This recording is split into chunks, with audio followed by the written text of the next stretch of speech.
back to my home country since I'm international right now, and I am going to try to do it via public transportation. So I'm going to try to take buses, public transportation, all the way back into Bellingham. Well, everybody, it was a good time hanging out here with Lion Screw and in Vancouver and everything. I loved ZZ Top, and the Creator Day was excellent.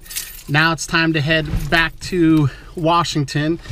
All right, guys, so right here, this is Canadian Customs, and I'm getting ready to walk up here to the US Customs. I'm just about ready to cross the border on foot, kind of see if I can even do it, you know, see how it goes, what happens for me. I'm trying to take public transportation all the way in. I'm gonna have to turn off the camera and put it in my bag, because here at the border, they really don't like cameras, and I don't want to give myself any problems. I don't really want to get delayed or anything, because I gotta hustle. Just got through the border right now, so that's US Customs. They check you in over there, they give you a little yellow slip to give the officer, and then the officer let me know the safest way to head on over here. So now I gotta walk over to the Cost Cutters in Bellingham, Washington. That's right here off the border, and then I will catch the bus there and head into Bellingham from there. Well, I ended up missing the bus. I actually ended up seeing it go right by me. You know, it was maybe 3/10 of a mile or something that I had left, and it was right around the time the bus was going by. And then I saw it come right back by me, saying right on it, bus 75. So I missed the bus.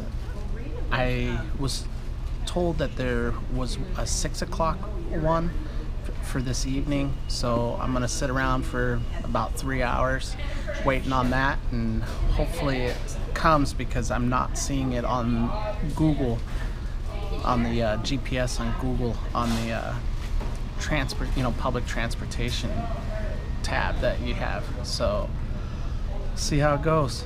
Well, the whole bus ride thing didn't end up turning out so well. I was understanding that there would be a 5:40 bus, so almost 6 o'clock. But on Saturdays, there isn't. The last bus was 3:40. There's no bus on Sunday. It looks like now I'm gonna have to see about trying to get a cab or something, unless the Greyhound stop is close by, but I'm not even sure how to check up on that. I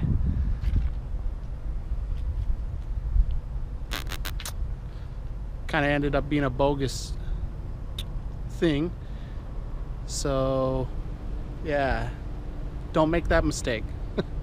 So I looked, Greyhound bus is closed right now, so there was no way to get a Greyhound bus anywhere out to Bellingham. I ended up having to call a cab, so I'm gonna have a cab give me a ride about the 20 miles over to Bellingham and everything. So it ended up being a lot more expensive than if I would have just taken the bus, Greyhound or something like that. But it is what it is. I thought it was going to be something kind of cool and fun to go ahead and try. Andrew told me about it, and apparently on the website, the time is wrong. There is no 6:40 bus, which was what was thought there was, and the last bus is 3:40, and I missed it because I ended up in a pretty long line going through the customs. So it is what it is. I'll check back into you later. Really good, or? Thank you, sir. Cool. I appreciate it. Yeah. Have a good day. Yeah, you too. They ended up giving me a decent rate for about 22 miles. Ended up being $50 worth of tip. Now I'm back to here where I left my van. I'm gonna go ahead and put my stuff in it and head on out of here.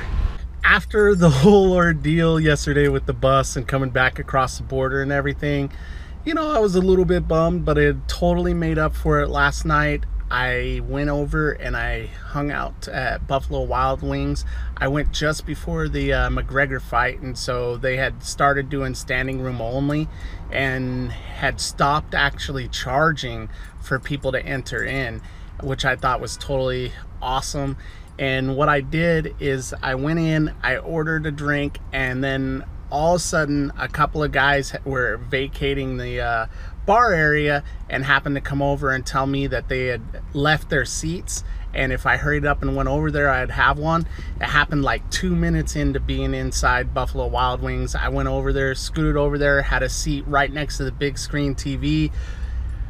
The folks that had come in there and started watching the fight, they were all really cool right around me. We all had a lot of awesome camaraderie and everything, and yeah, it just ended up being great. I totally made up for the negative of the earlier part of the day, and I went to sleep super happy and everything, so I thought that was pretty cool.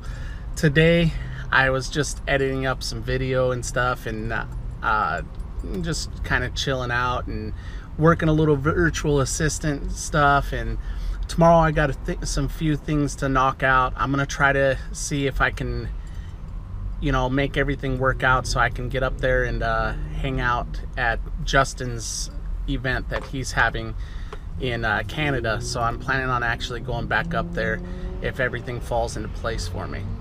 I'm about ready to go ahead and show you guys a clip of something pretty cool I found out about South Dakota. You do not actually have to even go to the state or get your driver's license in an effort to register your vehicle and set up a permanent residency there. Eventually you need to go get your driver's license, but you don't have to do it up front. Here's the clip. In South Dakota, from what I had heard about South Dakota, so as far as some of the benefits. Now, do I have to be there the first time I go to register a vehicle? No, you do not. And that's something that I actually work with people on. I do vehicle registrations here for your best address. And so, no, you would not need to. We would just go over some different information, just some, you know, data that I would need from you regarding to the vehicle. And then I'd be able to give you a registration amount, and I'd be able to walk you through the paperwork needed as well. Okay. And so how quickly could I get plates? Do they grant plates right away, or is it a thing where it has to come in the mail first? Nope, they do grant plates right away, as long as you are not requesting any specialty plates like handicap plates or, you know, anything else. Okay, so basically radio ones.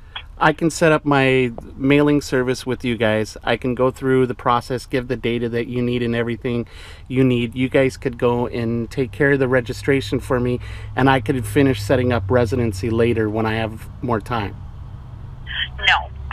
You would need to actually get a mailbox with us, which is part of the residency. Sure. Before the vehicle registration. But once you have a year's mailbox with us, then we'll be able to do that vehicle registration with you. Oh, so I have to have the mailbox for a year before you can do the registration? Oh, no, not for a year. You just have to pay for it for a year. Oh, yeah, no problem. And that's just, yeah, a requirement of the county to make sure that you'll be here for that year of your registration. Okay, no problem. All right, so what are the fees associated? So then what we do is for a year's mailbox, it's $189.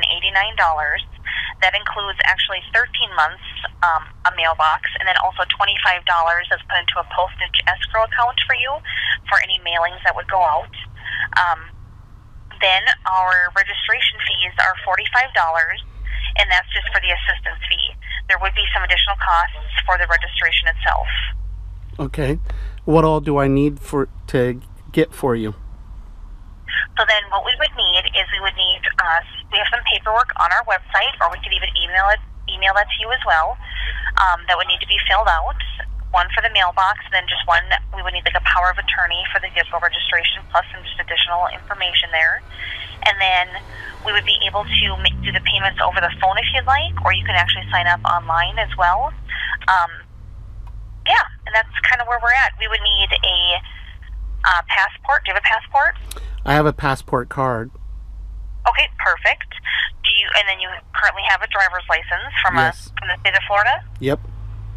Okay, and then do you have a social security card available? Yeah. Okay, so the passport and the driver's license would be needed for the mailbox, and then the driver's license and the social security card would be needed for the vehicle registration. Okay, so you heard how you kind of go about getting your vehicle registered and setting up your state residency in the state of South Dakota without even having to go there. You can go there later on. I'm going to find out a little bit more later and do another video on all the reasons why I think South Dakota is the very best one to go ahead and set up your residency in.